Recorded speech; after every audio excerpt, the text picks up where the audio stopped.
Welcome everybody to episode 2 of the Weekly Brew with Yado. I really hope everybody enjoyed week 1, episode 1. I really enjoyed doing this. Sorry I am a day late, but we're going to jump right into it. So on Sim Sports Globals, we still got announcements. We got Mr. Brody Green. He's the new general manager of the Giants. The old guy, he was over there touching some girl in the front office. They had to kick him out just like everybody else going on in the world. Anyways, welcome Mr. Brody Green. We wish him best of luck with the Giants. He seems very active so far in the community. Let's see if he'll make any trades, pull some triggers this winter meeting. Also, don't forget with Jim with the Yankees. He's got the top 100 prospects going on right now on the website. He's at number 31 to 35. He gives a good in-depth view of what he puts as his top prospects, how the scouting goes. He really does a good job on this. So you can tell he put a lot of effort into it. So support Jim. Go to the website, read up on it, and really support this community, guys. All right, also, we're going to jump into it. Trades. The Mariners, they have done another trade yet again. They traded minor league starting pitcher LaChon Wells and minor league shortstop Mike Barnes to the Marlins for major league reliever Nick Hadigan. So Hadigan, he's a guy who can really elevate a bullpen, especially after they traded Shreve to the Braves. He has a plus fastball and a plus slider. He looks to have plenty of strikeouts. Him and Hadigan, who they got from the Reds, will be two high-quality arms that the Marlins should enjoy seeing this year.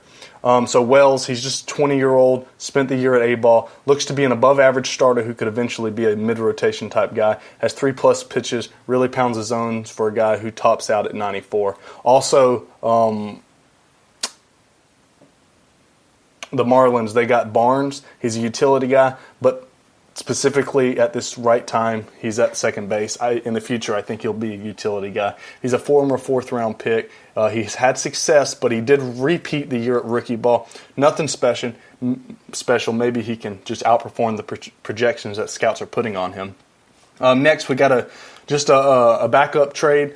So the Braves and the Cubs, they quickly came to a trade the other day. The Braves traded for center fielder Matt Scherzer from the Cubs, and in return, the Braves sent Tim Berry. I really can't say this guy's name. Scherzer, he can play all the positions of the outfield. He's above average defensively, has good stuff. He's a really good team leader. He looks to be a captain, and we know last year the Braves had plenty of issues in their clubhouse. And the Braves were looking for somebody to take control, and we believe that Scherzer might be the guy to do it.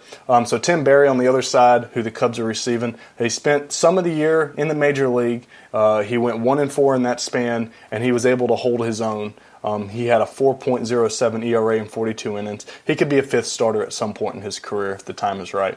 Another trade, we got Marlins. They're continuing their active streak here. They traded with Cleveland Spiders. So Cleveland traded for starting pitcher Andrew Heaney, and 2 A-ball prospects go back to the Marlins. So Heaney, he can be a spot starter or a vital bullpen piece this season for the Spiders and will easily eat up innings. Last year he sat in AAA, but has had experience in major leagues over the last 4 years. He's tallied 178 innings in that time.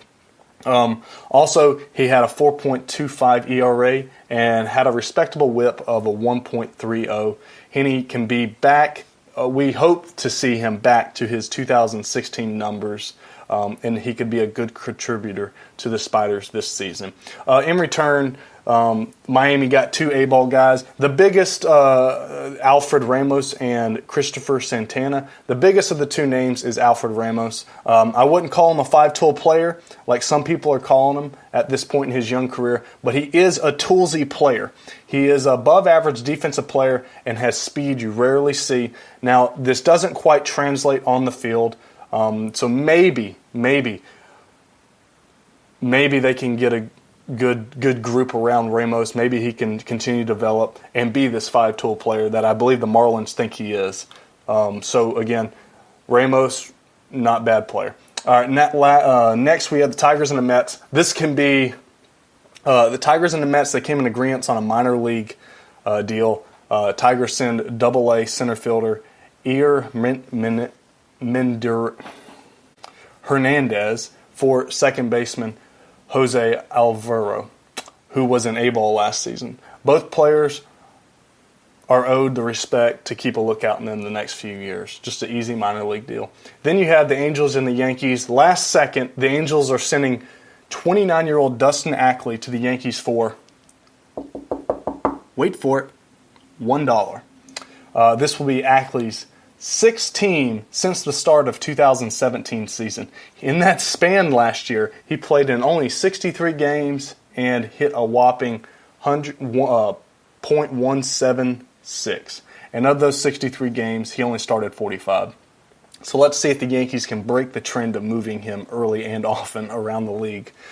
We had a lot of signings this past week. So Cleveland, they signed 3 high-quality caliber players to one-year deals, all under $2 million. You had Corey Lubke and Mike Moustakas and Yonder Alonso, all the one-year deals. So again, they are looking to go cheap but have contributors on their team, good veteran-type players. San Francisco Giants, they signed outfielder Michael Brantley to a 5-year deal worth $111 million. He constantly produces results and he is as constant as it gets. He did have an injury that caused him to miss about 3 months last season, but overall, he's an amazing player. He is very consistent, but is he worth $19 million a year? That is the magic questions that the Giants have to answer over this next season. The Braves, they signed Anibal Sanchez. He was signed to a 1-year deal at $7 million. He's currently under the DL. He's got about 3 more months of rehab.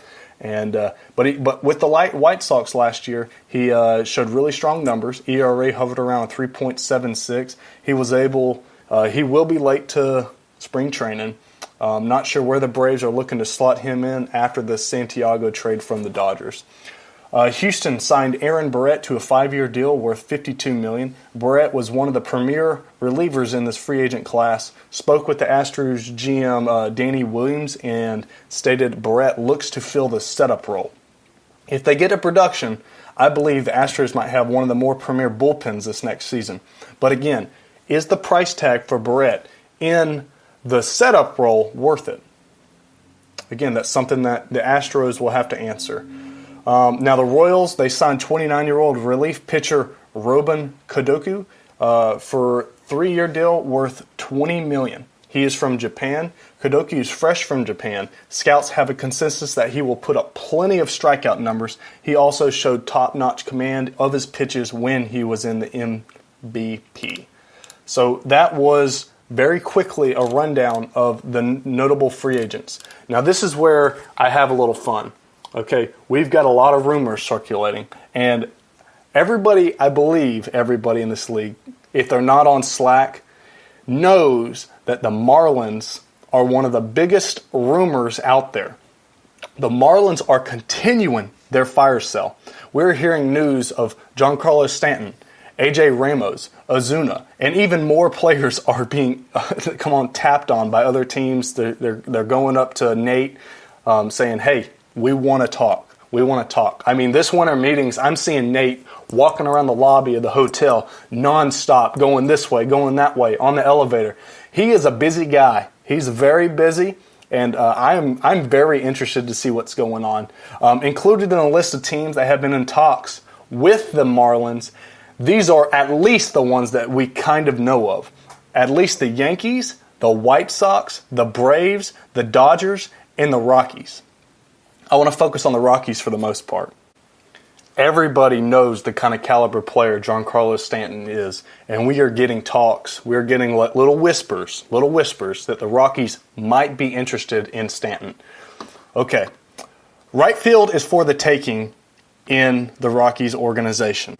Last year, Mr. Kyle Parker took it over, played 130 games there, and he hit .259. He put up 15 home runs. Was just a small contributor compared to what Dickerson put up, what Dalla put up. Those are really, really strong names, strong producers in that outfield. And now they have the chance to add Stanton to that mix. The big question is, can they take that contract? Because I would think they would have to give something back pretty big, and on top of that, have to pay the contract. But just think about it. If we saw Dickerson in left field, Dalla in center field, Stanton in right field. Easily the top outfield in the entire league. I mean, this is a no-brainer. You're going to have, combined, you might have 75 plus home runs from these three guys alone. I mean, I would like to see it. I'd like to see something happen. I know it's really tough on the book from the Rockies, but I think it would be very interesting. And they had 100 wins last year. How many more wins do you think that they might get just by adding Stanton to their lineup? Very, very quality player. He didn't play too much at the Rockies field last year. Had one home run in 3 games, I believe. So I would like to see it, but not sure if Phil wants to be that acute with it. Some more people that have been in talks. We've heard that the Yankees are interested in Charlie Blackmon. Their names keep getting thrown together, but not sure how that works after they just acquired Ackley from the Angels. Yankees look to be left-handed, heavy in their lineup, and Blackmon could be a good fit. One wonders if this will ever pan out or if it will ever go further. Also, we got the Yankees who continue to throw out the name of Ellsbury. Ellsbury is 34 years old, came off a very strong year last year of an average of 307. Didn't only put up 4 home runs. His home run numbers are decreasing at a rapid rate over the last few years. But his average has been staying consistent, so he could be a good leadoff guy, get you on base.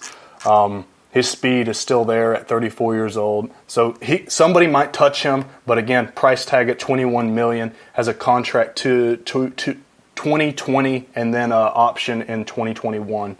So I would like to see Ellsbury on the move to a contender, but I understand the concept of, hey, he's expensive. He's a guy that we don't necessarily need, but he is a hard worker, and he can play the outfield a little bit.